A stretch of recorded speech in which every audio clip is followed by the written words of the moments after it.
Aujourd'hui, on analyse la vidéo de Adam.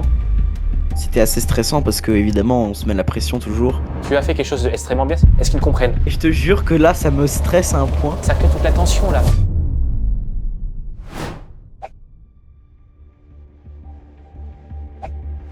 Ce court-métrage, c'est un projet qu'on a créé avec Martin Barschmidt. Et en fait, on voulait se faire le défi de faire un court-métrage en 24 heures. Faut pouvoir l'assumer, énormément de préparation. On peut pas tourner en se disant hop, samedi matin on tourne, non, c'est pas possible. Il faut évidemment énormément de préparation pour assumer un projet aussi gros que ça. Donc ce court-métrage a été filmé en 24 heures, donc il n'a pas été monté dans les 24 heures, évidemment, c'est assez inhumain. Mais voilà, je vais te laisser analyser tout ça.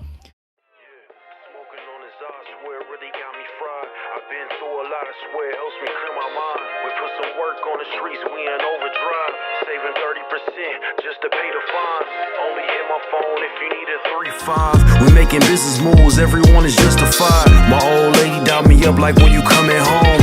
I'm a man in these streets is my home. We doing 2 for 1s, working till we see the sun. They love the presence of my voice like I'm Big Pun. I switched the Prezi out for the day just. Sometimes I gotta ask God why they hate us. I see the fake smiles on these boys like veneers.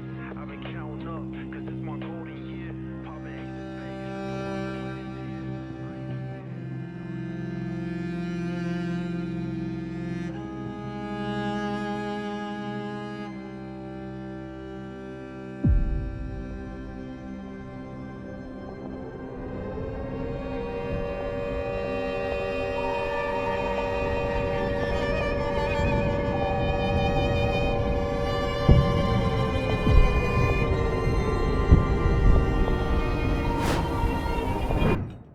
Bravo.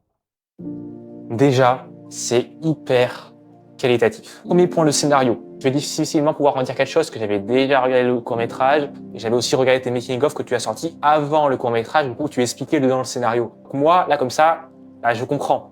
Nous, quand on écrit un scénario, souvent, quand on écrit un truc, bah, on sait ce qu'on veut dire. On travaille dessus, donc on est dans notre truc. Quand on amène un regard extérieur qui n'est pas du tout dans le truc, des fois, ça peut être compliqué pour qu'ils comprennent. Et pour le coup, ce point-là, bah, la meilleure chose à faire, c'est de partager notre scénario à plein de gens. On leur demande, est-ce qu'ils comprennent? La colo, bah, j'ai rien à dire, je l'adore. Parce que du coup, tu vas utiliser des launchers, tu as une profondeur dans tes couleurs. On a bossé à 2 sur le montage avec Martin, comme pour le tournage. Ouais. Donc c'est lui qui a géré la colo parce qu'il est vraiment très très fort pour ça, tu vois. L'idée aussi, c'était de faire 3 colorimétries différentes pour chaque époque. C'est 3 époques qu'on voit à travers un casque, pour résumer rapidement. Et donc pour vraiment marquer ce changement, on a changé la colorimétrie. La colo est hyper forte là-dedans parce qu'on arrive vraiment à déterminer ces différentes époques, ces différents moments. On voit tout de suite qu'on a une colo différente. Sur ce plan de la Volvo, année un peu 90-80 on va dire, on a rajouté de la halation, donc c'est des halos rouges qu'on peut constater autour, qui font les contours. Tu fais bien aussi parler de l'effet de halation. À mon goût, on a peut-être un peu trop. Martin le pensait aussi. Vraiment, on voulait jouer à fond, tu vois. Le baisser un peu, peut-être, ça aurait donné un côté un peu plus naturel ou... Enfin, là, ça attire beaucoup l'œil. Au niveau image, les plans sont très propres. C'est-à-dire que du début à la fin, les plans, on voit que c'est maîtrisé, on voit que les mouvements sont maîtrisés, on voit que tout est maîtrisé. À ce moment-là, là, tu as le plan fluide. Et là, hop, un petit tremblement. C'est pas forcément un mouvement naturel de main levée, c'est plus un mouvement de stab numérique. C'est ça qui dérange plutôt en fait. Totalement le truc de stabilisation numérique où tu as cet effet un peu d'image qui cisaille un peu. Tu as fait quelque chose d'extrêmement bien, on voit ici que tu as ajouté un premier plan. Tu t'es mis derrière des herbes et ça ajoute une profondeur totalement à ton image. Ça qui est bien, quand on a une image trop plate, pour lui donner de la profondeur, pour lui donner de la dimension, on va un peu sur les plans. On va juste sur l'arrière-plan, premier plan. Et du coup, après, là, on retrouve des plans à main levée. C'est très bien réussi parce que ça nous immerge, nous, spectateurs, dans le truc. C'est-à-dire qu'en fait, il faut gérer quand est-ce qu'on utilise le stabilisateur, quand est-ce qu'on utilise la main levée, en fonction de ce que tu veux raconter. Que quand tu vas vouloir être proche des personnages, être avec eux, être dans leur action, tu vas filmer la main levée. Quand elle jette le casque, tu suis totalement son mouvement. Tu vois, ça, c'est excellent. Tu t'es immergé avec eux, tu les suis dans l'action.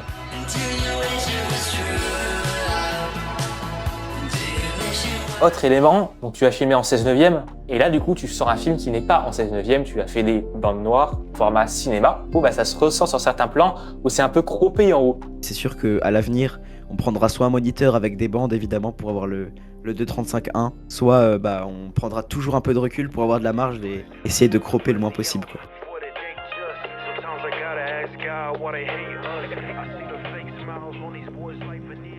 Là, tu as utilisé un ralenti en post-production.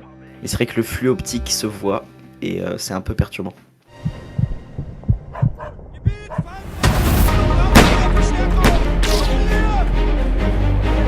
Le son, il est incroyablement bien.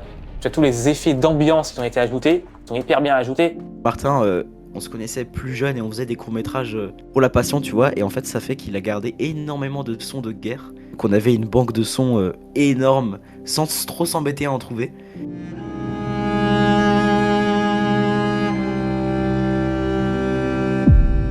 Là, tu as un petit effet, un impact, ça rend super bien. Ce plan, c'est pareil.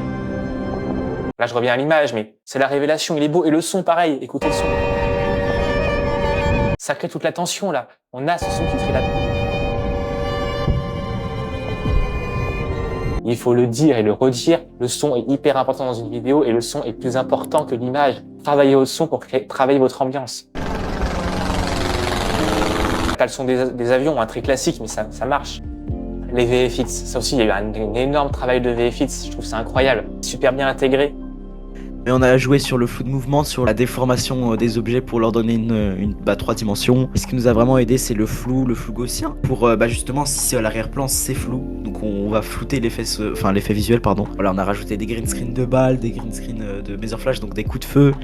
Et le son vient vraiment accompagner cet aspect-là. Coup de feu, c'est super bien réussi, surtout. Pour moi, je trouve que c'est quelque chose de compliqué à faire. Pour le coup, ceux-là où il y a le plan où il avance, ça se voit, t'as fait un peu d'effets spéciaux, ça manque un peu de profondeur, oui, bien sûr. Entre guillemets. Sur ce plan-là seulement, parce que les autres plans, ils sont hyper bien. Franchement, c'est ça. C'est parce qu'ils étaient plus loin et du coup, on a pu jouer plus sur le flou, donc ça aide beaucoup, tu vois. C'est sûr que là, on pouvait pas en mettre trop parce que Martin est net, donc assez logiquement, à part du flou de mouvement, le coup de feu doit l'être aussi, quoi. Ça, c'est vraiment pour chipoter. C'est dans le générique. Pour le coup, il est propre au générique parce que la typo est propre. Même des launchers, il est bien intégré. Ça fait pro, en fait. Ce qui est à gauche, la terre, tout ça, c'est aligné à gauche et le reste, c'est aligné à droite. Galère, t'imagines même pas. Je zoomais énormément et juste espace jusqu'à ce que je trouve que ça corresponde. J'ai aussi mis du scotch sur mon écran parce qu'il n'y a pas les règles sur Final Cut et donc le scotch il permettait, tu vois, de voir si c'était aligné ou pas. Comme dit, du bricolage. Ce qui, moi, personnellement, je trouverais difficile d'intégrer, c'est l'image. Exactement, c'était horrible parce que je pouvais pas intégrer d'image dans mon truc textuel. Et récemment, j'ai trouvé un créateur qui a fait un fichier Excel. En fait, ce fichier Excel, il crée des nœuds fusion en écrivant. Et c'est extrêmement propre pour les génériques. Et franchement, c'est juste génial. Faudrait que je fasse un réel là-dessus. Et du coup, ouais. Le truc dont je voulais parler, c'est les copyrights. Copyright Adam Schmidt, à la droite du C, t'as pas d'espace. Et tu as copyright Martin, et là, t'as un espace. C'est vraiment un détail. J'avais pas remarqué. Et je te jure que là, ça me stresse à un point. Je n'avais pas remarqué, j'ai dû le regarder au moins 15 fois. Franchement, c'est tout ce que j'avais à dire pour cette vidéo.